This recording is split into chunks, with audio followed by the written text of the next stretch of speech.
Happy Sunday fun day.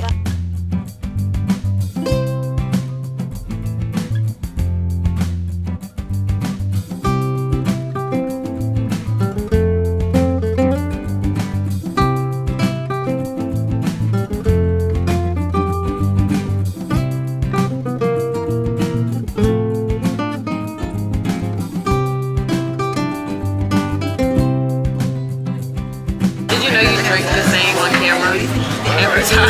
That's how I like make the move to drink specifically like that. Yeah, like you pick it up and you go say, I don't even care. Like it's like a specific rap.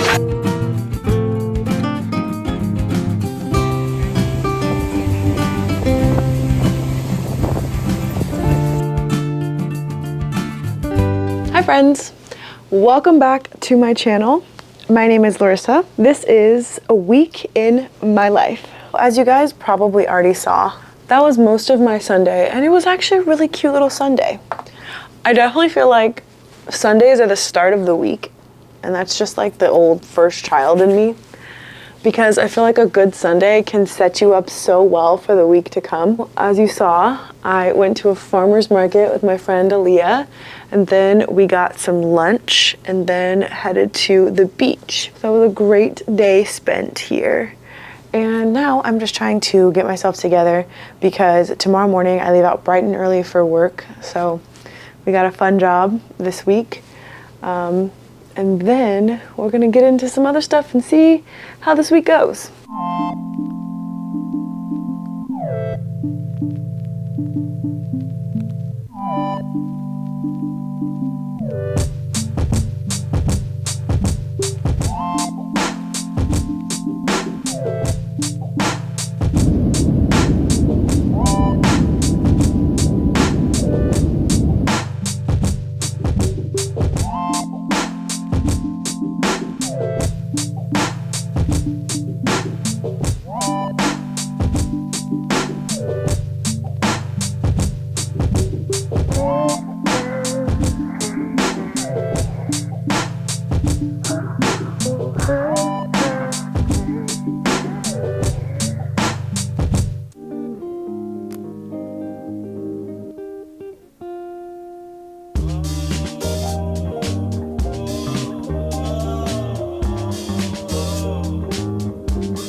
As in normal, within the realms of chaos in my life, I am here in Denver.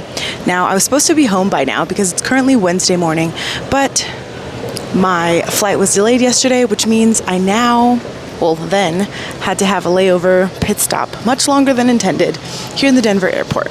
So, as I said, it's Wednesday morning, and now I'm going to head to get onto this flight to make it back to LA. Finally back home. So this has been kind of a little bit of a chaotic week already. Like, I literally can't believe it's just Wednesday. But as you saw, I flew back in to LAX this morning. I got here back to my house around 11. So I have a couple more things to do today, even though I'm definitely going to need a nap. But I just have to do a casting video. Also, I need to send out some emails and send out some receipts and invoices for some jobs that I've done. So I'm going to try and get some of that done. And also, I might be going to a pretty cool event a little bit later here today. But like I said, it's definitely been a busy week, which is also why I chose to make this a week in my life and to film this week exactly. So stay tuned with me and let's keep this ball rolling.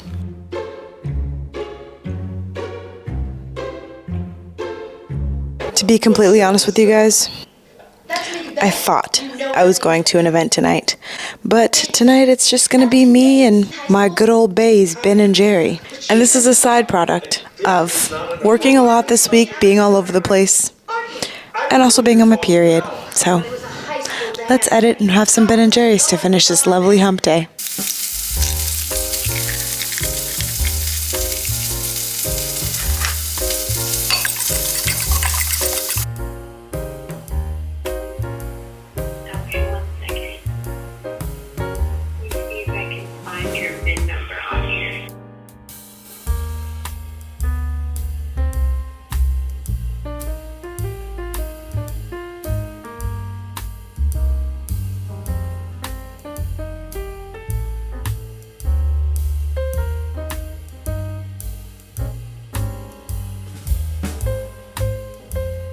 It's pretty good for homemade matcha.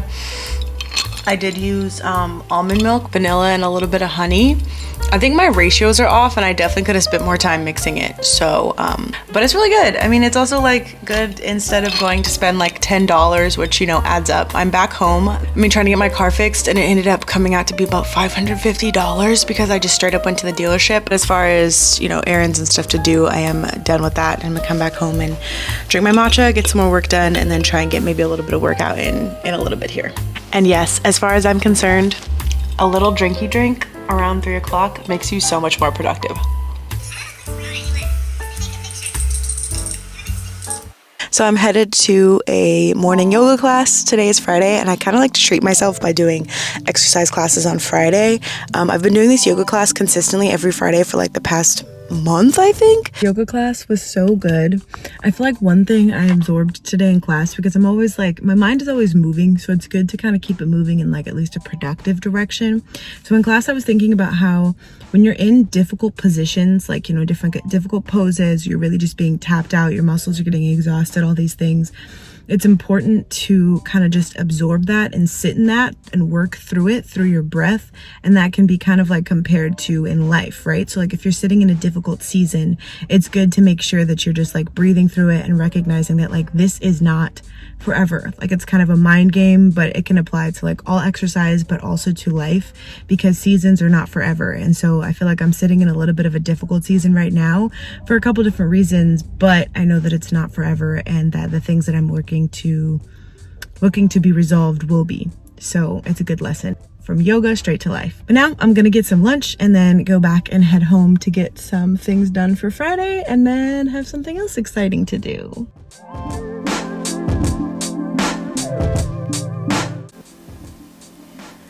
Okay, I'm talking in this microphone. I'm trying not to make a face. Let's see if you can hear it. Can you hear it? Is the volume good? Volume good?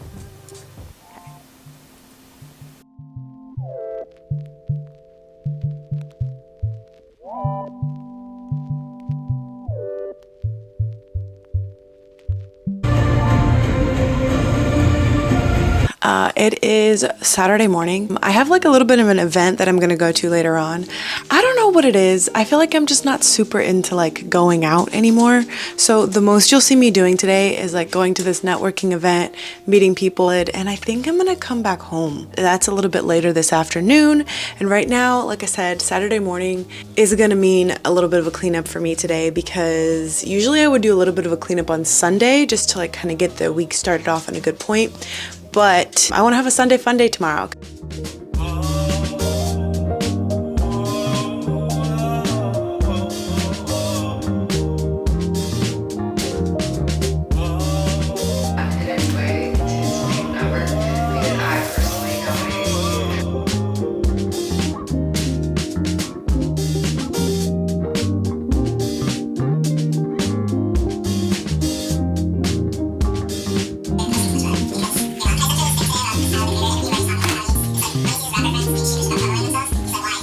So it's time to start getting ready for le event we're going to today.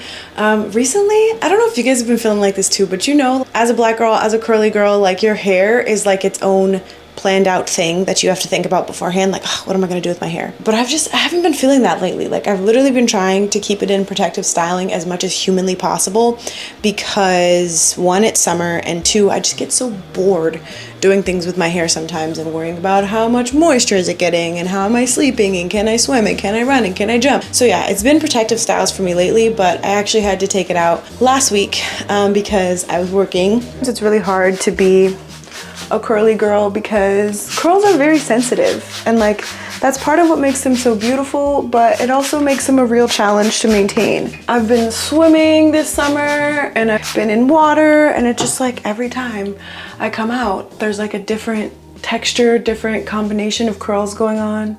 So it's always very interesting to see how the curls are going to react. And you know, you'd think that like throwing it all up and putting it back in a bun would be like considered less maintenance on your hair, but actually, which I feel like a lot of people learned once the slick back style became popular, slick back can be kind of like a lot of tension put on your hair, especially in these front parts here. If you have really big curly hair and you're trying to do a pretty clean slick back, you like take this part first, either clip this up or put this other half up. With curly hair, you got to do everything in sections. So this is definitely like a little bit of a hack where, you know, you separate into sections and is nice and combed out and malleable, if you will, being trained into place a bit. Then you bust out the next section and you do it again and again until you die. It is so hot. Like, I have the AC on, but even like standing by this window, this edge control is 1, not edging, not holding, and 2, even when it is holding, I'm sweating it off a little bit. Might not be the time for baby hairs, but can we say we tried? And like really loyal to my products. This is the Savage X Fenty Concealer. Okay, there's the fit. I don't know, I don't think I'm ever gonna stop loving these long white prairie skirts. I thrifted this one a while ago, but it's like probably one of my most worn things. This jean vest is from Madewell, and I feel like I really like her because if I unbutton this, oh, it's a party. But right now I still feel like it's cute, very girly, very demure. Yeah, red lip to kind of tie it all together, make it pop.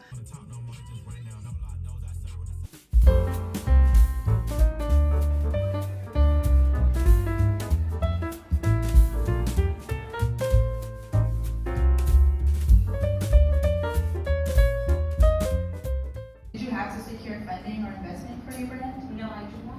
I actually bootstrapped the entire brand myself. So Amazing, congratulations. Just getting back from that event, it was a really, really cool one. I'm sure if you guys like follow influencers and content creators and stuff that are based in LA, you'll see that there's like a lot of different events that happen here. And not that I get invited to all of them by any stretch of the means. The ones that I do end up getting invited to that I do really feel like align with me, I try and make it to. So that one was actually about beauty brands, but not just specifically beauty brands, but Black beauty brands also, which is something I didn't know. This is actually Black Business Month. So obviously a cause and a concept that's really close to my heart. You know, just talking about like businesses and brands that are owned by Black women, that are owned by women who are trying to like make a difference and see a change in the beauty industry. The thing that stood out to me specifically was the fact that I got to talk to the owner of Cleur, which I'll put that little thing right there. But Cleur is actually a beauty brand that's purely focusing on like a more naturalistic approach. Like obviously a huge thing in the beauty industry right now, but specifically when you're talking about a more holistic approach, like on the panel she was speaking about how with beauty it's important to approach it kind of from the outside in, and she also like gave some real scientific backing, which also appeals to me as somebody who does have a background in science. So she was talking about how like your skin is your largest organ and how one of the best things you can do to take care of yourself is take care of the inside first, meaning, you know, prioritize getting your vitamins, getting all like, you know, staying hydrated, getting rest, and then how that will be projected onto your skin and how you will show up so much better in the world because of it. So I think like conversations like that are very important to have, and I feel like it's even that much more authentic instead of just being a brand that's trying to push something down your throat. It's like these women who own these businesses have that much more investment and that much more care when it comes to how they're promoting their brand and caring about skin and caring about women's skin and caring about Black women's skin, other melanated women's skin. Events like that kind of are rejuvenating, networking.